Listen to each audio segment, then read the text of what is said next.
എന്താ ഇങ്ങനെ പരിഭവിച്ചു നിൽക്കുന്നേ? സത്യം പറഞ്ഞ തന്റെ ഈ പരിഭവിച്ച മുഖം കാണാനാ ഭംഗി. എന്റെ കൂടെ പോരുന്നോ ഡൽഹിയിലേക്ക്? വാസന്തിക്ക് പറ്റിയൊരു ജോലി ഞാൻ അവിടെ ശരിയാക്കി തരാം. എന്താ? ആഹാ, കിന്നരിച്ചോണ്ടിരിക്കാണോ? രാത്രി ആവുമ്പോഴത്തേക്ക് അങ്ങ് എറണാകുളത്ത് എത്തണം.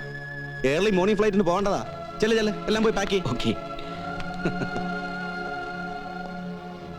മിടിക്കുക നീ. എനിക്കിഷ്ടമായി. നീ എനിക്ക് ചെയ്തു തന്നത് വലിയൊരു ഉപകാരമാണ്.